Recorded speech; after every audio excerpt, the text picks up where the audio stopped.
Sea usted bienvenido a María Visión. El día de hoy estamos alegres. No se vaya, porque vamos a hablar sobre María.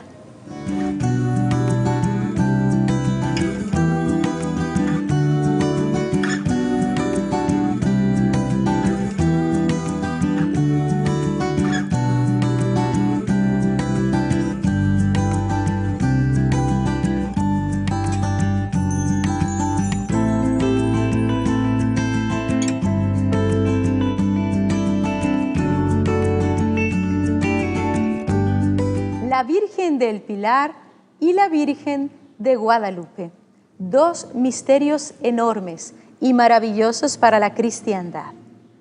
En la Basílica de Zaragoza, España, se encontraron en el siglo XIII documentos que atestiguan una presencia maravillosa. Después de la ascensión del Señor, cuando los apóstoles estaban llenos del Espíritu Santo, Santiago el Mayor, el hijo de Zebedeo, el hermano de Juan, fue a esas tierras en el año 40 después de Cristo. Esas tierras estaban llenas entonces de paganismo y él lleva el evangelio allí, en esas tierras españolas, donde había habido también mucha influencia también de otros tipos de pensamiento. Bien, Santiago obtuvo la bendición de la Santísima Virgen María. En ese año, la Virgen debió de haber estado entre los 48 años o 55 años, pero ella estaba viva. Pudo haber estado en Jerusalén o pudo haber estado en Éfeso. Sin embargo, el apóstol lo que hacía era predicar por las mañanas, por el día, y en la noche recorría aquellos lugares. Y bueno, una de esas noches, la Santísima Virgen María acude allí a dar apoyo al apóstol Santiago, porque ella es madre de los cristianos. Y ella aparece sobre un pilar que ella transportó hasta allí, y ella aparece sobre ese pilar y le habla al apóstol Santiago. Eso es una maravilla. ¿Por qué? Porque ella se biloca en vida. ¿Qué hizo Santiago para llegar hasta ahí? Pasó por Asturias, llegó con sus nuevos discípulos a través de Galicia y de Castilla hasta Aragón, al territorio que se llamaba Celtiberia. Y bueno, estaban a las riberas del Hebrón. Allí predicó Santiago muchos días y fue precisamente en la noche del 2 de enero del año 40 cuando junto a ese río Ebro se le aparece la Santísima Virgen en carne mortal y le dice lo siguiente, fíjate, que en ese pilar y ella, su presencia, permanecerá este sitio hasta el fin de los tiempos, para que la virtud de Dios obre portentos y maravillas por mi intercesión, con aquellos que en sus necesidades imploren mi patrocinio. Y bueno, desaparece la Virgen y allí quedó el pilar.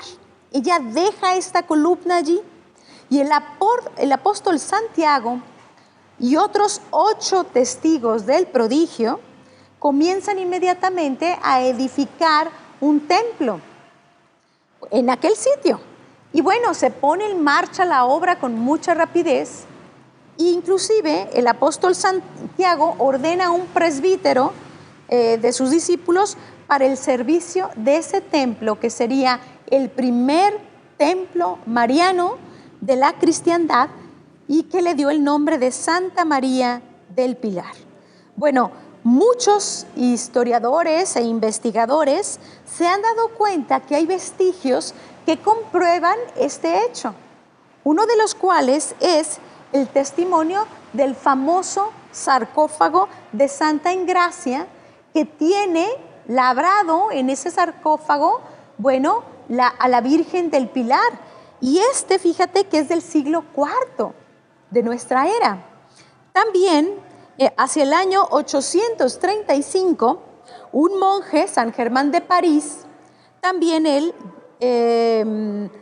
llamado Almoino, redactó, fíjate, unos documentos donde él señala y habla sobre este acontecimiento de la Virgen del Pilar y de la Virgen de Zaragoza, porque allí está esta basílica, donde había servido en el siglo III el gran mártir San Vicente. Bien, en la iglesia de la Santísima Virgen María había estado en el siglo III este gran mártir. O sea que se encontraron documentos posteriores que hablaban de fechas anteriores y que dan testimonio de este acontecimiento milagroso. Bueno, la devoción de los españoles a la Virgen del Pilar es maravillosa. Y esa fe de los españoles está entre la Virgen del Pilar, con este sustento desde Zaragoza hasta Santiago de Compostela, que es donde están los restos del apóstol Santiago. Pero tú dirás, ¿pero cómo es posible que estén ahí en Santiago de Compostela los restos del apóstol Santiago si él fue asesinado allá en Jerusalén? Pues bien, transportaron su cuerpo hasta allá, lo transportaron por mar y llega y bueno, puede estar ahí donde tanto él evangelizó. Bien, hay numerosos milagros que nos llegan hasta estos días, esas noticias. Pues bien, fíjate que contribuyó el fomento de la devoción. Hay un libro de los milagros que el rey Fernando el Católico dijo: creemos que ninguno de los católicos de Occidente ignora que en la ciudad de Zaragoza hay un templo admirable y antiquísimo dedicado a la Purísima Virgen María. Es Nuestra Señora del Pilar. Pero hay un milagro muy importante, el milagro del cojo de Calandra, que sucedió en 1640. Recuérdate que ella apareció allí, en ese pilar, en el año 40 después de la Ascensión. Se trata de un hombre a quien le amputaron una pierna y fíjate que pide por intercesión de la Virgen del Pilar, visitaba a la Virgen del Pilar allí en su sitio y bueno, le aparece la pierna, la misma que él había perdido. Y de esto hay muchísimos testigos.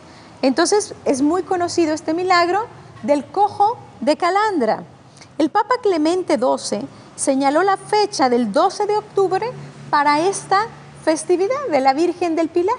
Y fíjate qué dato tan curioso, que el 12 de octubre de 1492, cuando llegaban las 3 carabelas de Cristóbal Colón acá a América, se celebraba el Día de la Virgen del Pilar. Fíjate que ella es la madre de nuestra raza, ¿sí? De nuestra raza. ¿Qué otra cosa? Tiene 3 cosas muy distintivas esta aparición de la Virgen del Pilar. La primera es que la Santísima Virgen se biloca, aún estaba viva. Ella se biloca y llega a este país. Esto no lo hizo con ninguna otra nación, más que con la nación española. Pero ¿qué otra cosa tiene de particular? Que ella misma transporta, solo el Creador crea cosas. Pero, por ejemplo, los ángeles, los arcángeles, pueden transportar cosas a grandes velocidades, a velocidades impensables para nosotros. Bueno, los que tienen poderes de ángel también son los demonios. A veces en los exorcismos, los exorcistas se encuentran con que de repente tiene una botella arriba que cae y se estrella abajo. No es que los demonios lo crean, no son creadores, pero pueden transportar cosas a grandes velocidades con sus poderes de ángel. Imagínense que la Santísima Virgen María deja allí un objeto precioso y dice que se va a conservar ese objeto y su presencia va a estar ahí siempre. ¿Qué otra cosa es importante? Bueno, la vinculación de la tradición pilarista con la tradición jacobea del santuario de Santiago de Compostela. Así es que vamos a estar meditando y reflexionando sobre lo que significa el simbolismo de Nuestra Señora del Pilar.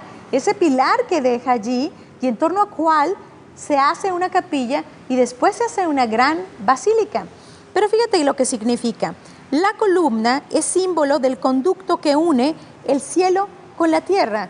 Y bueno, lo primero que unió el cielo con la tierra es el Inmaculado Corazón de María, aquella que atrae las miradas del cielo, que recibe la propuesta del Señor y que entonces nos consigue el más portentoso y gran milagro, el Emmanuel, el Dios con nosotros, ya lo hemos visto en otros programas.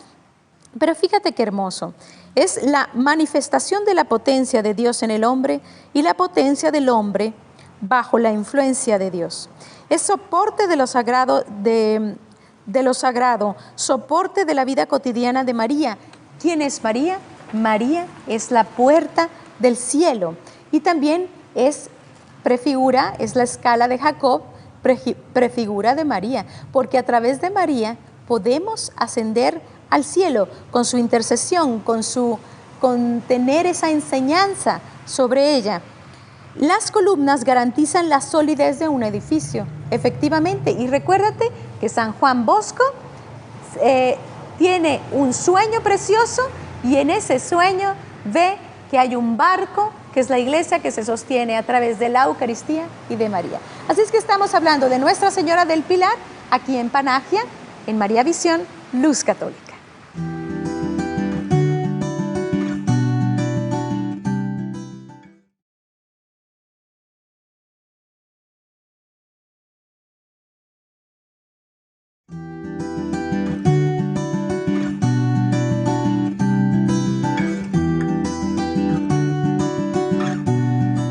Estamos hablando de María del Pilar, que en el año 40 después de Cristo, después de la Asunción, aparece, o sea, se biloca y va a España a encontrarse, aquí en lo que es ahora Zaragoza, España, con el apóstol Santiago, Santiago el Mayor, lo alienta a seguir evangelizando y ella aparece sobre una columna que tiene tantísimo significado, porque ella es la primera roca de la iglesia, esa es la primera evangelizadora, el apóstol, es el primer templo, María. Y estamos hablando del pilar y aquí estás viendo unos pilares magníficos en esta arquitectura preciosa de los Altos de Jalisco, tierra cristera, tierra de mártires, que sostienen este edificio de esta casa pastoral y que sostienen a tantos templos. Así es que María es esta columna, es esta primera piedra. Pero fíjate también qué bonito.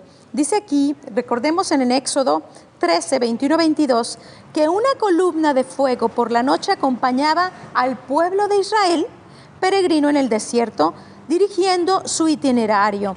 Y sí, fíjate que en la noche, cuando este pueblo pasaba por la oscuridad, y no es cierto que estamos pasando, hermanos, por una gran oscuridad, en nuestros pueblos atacados, en la fe, en la familia, en la vida. Fíjate que en el libro de Crónicas también nos habla de una prefigura de María, del Arca de la Alianza, Crónicas 15. Pero también tenemos otras simbologías de las cuales ya hemos hablado, ¿verdad? Que ella, por ejemplo, es la torre de David, además del Arca de la Alianza. Pero a mí me gustaría que pudiéramos mencionar y pudiéramos también hacer una correlación de la Virgen del Pilar, en la cual se ha apoyado muchísimo el pueblo español en la guerra. Fíjense, en la guerra civil española cayeron 3 bombas allí y no detonaron. O sea que la Virgen estuvo allí presente, defendiendo y demostrándoles a los españoles que ella los puede proteger y que quien acude a ella, quien está cerca de ella, va a obtener esta protección maravillosa. Pero vamos a la Virgen de Guadalupe y te quiero leer algo precioso que escribe un padre argentino, ni siquiera un sacerdote de aquí mexicano. Escucha esto. México, Juan Pablo II, Fátima, Guadalupe y la segunda venida de Cristo. San Juan Pablo II tenía una clara visión profética de los acontecimientos. Él juzgaba que el futuro de la Iglesia estaba en Latinoamérica y especialmente ese futuro estaba en México. Por eso el Papa Juan Pablo II viene tantas veces, le dedica tanto tiempo a estar con México. La imagen de Guadalupe no se borra porque su misión continúa. No es solo para hablar de la primera venida en carne, sino también de la segunda venida en gloria y poder. Por esta razón le dedicó entonces tanto a esta nación. Por eso vino con frecuencia. Es una tierra ya preparada por la sangre de los mártires que se ha regado en esta nación. Y esta sangre de los mártires, no te creas que allá rindió todo su fruto. Dice este sacerdote argentino, aún se verán grandes frutos de esta sangre que regó esta tierra de los mártires. Y precisamente por eso estamos aquí haciendo este programa, porque esta es una tierra regada por esa sangre. Y bueno, nadie se pierde. Aún no hemos visto entonces todo el fruto. Estamos convencidos de que en un momento comenzará a dar frutos cuantiosos. Todo está guardado para el momento oportuno. Como bien, también María guardaba y meditaba todo en su corazón para el momento oportuno de la historia y está preparando todo para su segunda venida de su Hijo. Es hora de mirar al corazón de la Virgen de Guadalupe. Solo así entenderemos su providencial intervención en la historia, no solo de México, sino de toda Latinoamérica y el mundo. Creemos que desde México saldrá una restauración, desde la cabeza de Latinoamérica, que es México, hasta los pies de América y de allí al mundo entero. Esto lo saben y lo notan y lo presienten los enemigos del bien, aquellos que sirven a la serpiente. Y bueno, ¿qué similitudes podemos encontrar? Nuestra Señora del Pilar está ahí cerca y ha permanecido desde el año 40, ahí cerca de los españoles. De allí sale la buena noticia del Evangelio, la frescura de la palabra de Dios hacia estas tierras americanas, llegando a México. Y cuando las cosas se complicaron, después de la conquista, María de Guadalupe llega vestida como una mujer indígena, una mujer mestiza, porque tenía pues, de las dos razas, vestida como una mujer mestiza, pero con un manto color turquesa como solamente el color del emperador podía utilizar. Así es que ella es emperatriz y llega y toca con sus palmas, ya no con un pilar, ya no con un arbolito como un encino, como en Fátima, ya no sobre una gruta, sino que llega y posa sus pies benditos sobre esta tierra de México, que quiere decir en el ombligo de la luna, tierra sagrada, cimientos del cielo. Ella habla con un habitante de estas tierras, con un hombre humilde que tiene el nombre de Juan Diego Cuauhtlatoatzin, el águila que habla de las cosas sagradas y que también se llama Juan, como aquel que convivió con María, el apóstol pequeño, el apóstol que se encargó del cuidado de la Virgen y más bien de la Virgen del cuidado del apóstol. Y aquí tenemos esta misión que bien ha descrito este sacerdote argentino sobre los destinos de Latinoamérica, esperanza de la Iglesia, esperanza de la fe y de los destinos de México. Entonces, ¿quiénes son los que van a dar esta batalla? Esta mujer está embarazada, esta mujer está por dar a luz. ¿Quiénes son aquellos que van a ser? Bueno, pues son los hijos de María los que van a nacer. Y como va a haber una batalla que va a vencer ella a través de sus hijos en estas tierras, entonces se tiene que ensañar el mal contra los mexicanos, contra los pequeños, contra los que son de María. Y ya bien lo dice Apocalipsis 12. Esta mujer vestida de sol, ¿sí?, con la luna bajo sus pies, pero está el dragón de 7 cabezas esperando a devorar a su hijo. Pero también más adelante dice, nuestros hermanos han vencido.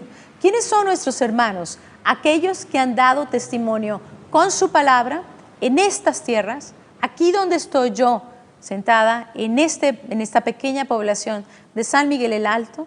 Hubo hombres, aquí a unos cuantos metros, que murieron en el paredón diciendo, viva Cristo Rey y viva María de Guadalupe. Así es que aquí tenemos algo muy grande, muy, pero muy grande. Y vamos a comentar también, para que ustedes puedan reflexionar sobre esto, que bueno, también María de Guadalupe es una mujer totalmente eucarística, ¿sí? Totalmente eucarística, ¿por qué? Porque ella está embarazada ¿de quién?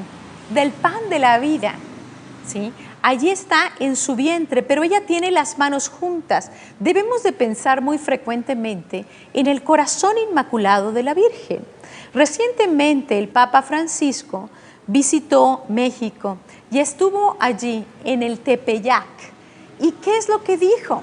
Ella dijo, él nos recordó a los mexicanos que la Virgen dijo, yo quiero una casita sagrada aquí en México. Y nos dice a las madres mexicanas, esa casita sagrada es el corazón de sus hijos. ¿Cómo va a estar preparada esa casita para ser habitada por María? Ese sagrario que quiere María, esa casita sagrada. Primero, cuando nuestros hijos están siendo gestados en nuestro vientre, tienen que sentir ese palpitar de nuestro corazón de madres, aceptando esa vida y reafirmando la valía de esta estirpe de Guadalupe, de estos hijos de los mexicanos. ¿Qué más? Cuando el niño nace y cuando está siendo lactado, que lacte, como dice Erich Fromm, no solamente leche, sino leche y miel, pero también estamos mamando la fe de nuestros antiguos, la fe de aquellos que han dado testimonio en estas tierras, de María de Guadalupe, de Cristo el Salvador, de su Hijo, de quien es Rey de Reyes. Aquí hay una canción preciosa, ¿verdad?, que dice, viva Cristo Rey, y todos gritan, viva, y se grita dentro de los templos. ¿Cómo vamos a lograr que las casitas sagradas de los corazones de nuestros niños estén listos para recibir a María, a la madre que trae al Hijo? Bueno, cuidando su inocencia de los niños. La inocencia de los niños está siendo atacada desde la pornografía. ¿Desde dónde está siendo atacada la inocencia de nuestros niños? Inclusive se va a intentar a través de los libros de texto. Y los padres, los protectores de la vida de los hijos, los protectores de la vida interior de cada niño, porque no te ha sido dado algo más precioso que la vida de tus hijos y la inocencia de los niños. Y para esto necesitamos, como lo recordamos siempre en este programa, que estén los protectores de la familia, los padres allí, que los niños se acerquen pronto a la primera comunión, que los niños sepan de qué se trata la confesión, que los niños sean evangelizados como primer lugar en la familia. La primera catequista es la madre, y cuánta labor preciosa hacen las abuelas. Cuánto podemos enamorar a los niños de María, acercar a los niños a María. Uno de los dolores del corazón inmaculado de María es que no hagan a los niños amarla, que retiren el corazón de los niños de su corazón inmaculado. El corazón inmaculado está simbolizado también, y se lo muestra la Virgen a Lucía de Fátima, circundado de espinas porque no es correspondido, pero también con una llama ardiente de amor. ¿Sí? ¿Cuánto dijo Jesús? Deseo que este fuego esté ya ardiendo. Y en esta madre, ese corazón está ardiendo de amor. Y es el corazón que debemos de acercar a nuestros niños y dejarlo ahí custodiado por esta madre que nunca les faltará, porque nosotros efectivamente les podemos faltar a nuestros hijos. Pero de esta tierra sagrada, como lo dice el náhuatl, que es México, de aquí se combate la última batalla, y los pequeños, los pobres, los sencillos, los limpios de corazón, la van a dar de manera magnífica al lado de nuestra madre. Así es que bueno, vamos acercando a los niños a María, vamos a ponerles el rosario en la mano, porque es poderosísima esta oración en las manos y en los labios de los niños. Este fue tu programa Panagia, la Toda Santa, aquí en Luz Católica, María Visión. Hasta la próxima.